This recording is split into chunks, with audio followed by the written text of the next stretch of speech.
യോഹന്നാൻ 7:37-38. ദാഹിക്കുന്നവനെല്ലാം എൻ്റെ അടുക്കൽ വന്ന് കുടിക്കട്ടെ. എന്നിൽ വിശ്വസിക്കുന്നവൻ്റെ ഉള്ളിൽ നിന്ന് തിരുവെഴുത്ത് പറയുന്നത് പോലെ ജീവജലത്തിൻ്റെ നദികൾ ഒഴുകും. മനുഷ്യൻ്റെ ഭൗതിക ജീവിതത്തിന് അവശ്യം വേണ്ട വസ്തുവാണ് ജലം. ശുദ്ധജലത്തിൻ്റെ ദൗർലഭ്യം മനുഷ്യനെ എക്കാലവും അലട്ടിക്കൊണ്ടിരുന്ന പ്രശ്നമാണ്. എന്നാൽ മുകളിൽ ഉദ്ധരിച്ച വാക്യങ്ങളിൽ പറഞ്ഞിരിക്കുന്ന ജലം തികച്ചും വ്യത്യസ്തമായ ഒന്നാണ്. അത് ജീവൻ്റെ ജലമാണ്.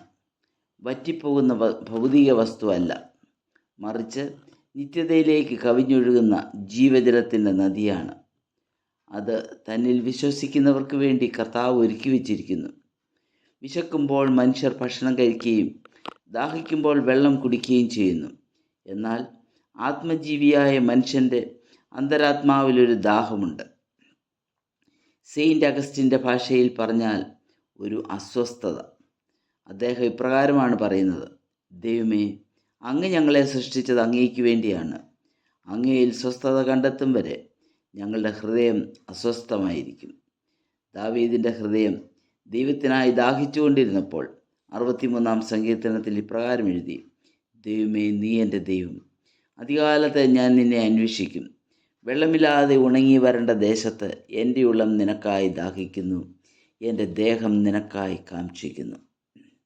ഉണങ്ങി വരേണ്ട ഈ ഊഷരഭൂമിയിൽ ഞാൻ ക്ഷീണിതനാണ്. എൻ്റെ ആത്മാവിന് കടുത്ത ദാഹമുണ്ട്. അവിടുന്ന് മാത്രമാണ് എൻ്റെ ആശ്രയം, കാരണം അവിടുന്ന് എൻ്റെ ദൈവമാണ്. അധികാലത്തെ ഞാൻ അങ്ങേക്ക് വേണ്ടി നോക്കി പാർക്കുന്നു.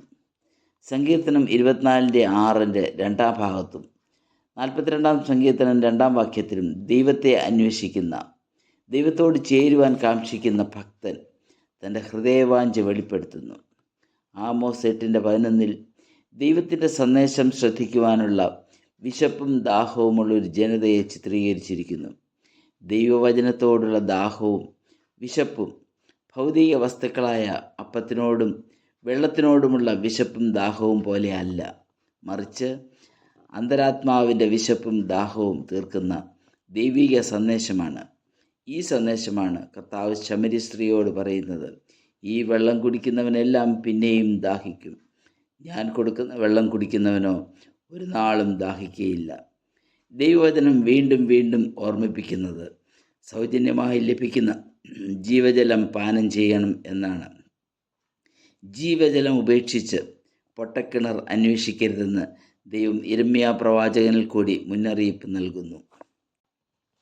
ഭൗതിക നേട്ടങ്ങൾ പൊട്ടക്കിണറുകൾക്ക് സമാനമാണ്. ഈ പൊട്ടക്കിണറുകളിൽ ജലം തേടി അലയുന്ന ഒരു സമൂഹത്തെ നമുക്കെവിടെയും കാണാം. നിത്യതയെക്കുറിച്ചുള്ള കാഴ്ചപ്പാട് മങ്ങിയ സമൂഹം പൊട്ടക്കിണർ തേടി അലയുന്നു. ധനം, പ്രശസ്തി, വിദ്യാഭ്യാസം, ഉന്നത പദവി, സമൂഹത്തിലെ മാന്യത, സെലിബ്രിറ്റി സ്റ്റേറ്റസ്, ഒന്നിനും ഒരു കുറവുമില്ല. എന്നാൽ പുറം ലോകമറിയാത്ത പല കുറവുകളുമുണ്ട്. നേട്ടങ്ങളുടെ മധ്യത്തിലും അവരെ അലട്ടിക്കൊണ്ടിരിക്കുന്ന അസ്വസ്ഥത അഥവാ ശൂന്യതാബോധം. അന്തർദാഹത്തിന് ശാശ്വത പരിഹാരം നൽകുന്ന ജീവജലത്തിൻ്റെ അഭാവം വ്യക്തികളെ മദ്യത്തിലേക്കും മയക്കുമരുന്നുകളിലേക്കും ആത്മഹത്യയിലേക്കും നയിക്കും. എന്നാൽ ക്രിസ്തു ഐശ്വര്യമായ ഹൃദയത്തിൽ വാഴുന്ന വ്യക്തികൾക്ക് സന്തോഷവും സമാധാനവും പ്രത്യാശയുമുണ്ട്. ഭൗതിക ലോകത്തിനും അപ്പുറമുള്ള നിത്യതയെ നോക്കി അവർ ജീവിക്കുന്നു. കർത്താവ് വാഗ്ദാനം ചെയ്ത ജീവജല നദികൾ അവരുടെ ഉള്ളിൽ നിന്നും ഒഴുകും. സങ്കീർത്തനക്കാരനോട് ചേർന്ന് നമുക്കും പറയാം: എൻ്റെ ഉള്ളം നിനക്കായി ദാഹിക്കുന്നു. ദൈവത്തിൻ്റെ നാമം മാത്രം മഹത്വപ്പെടട്ടെ.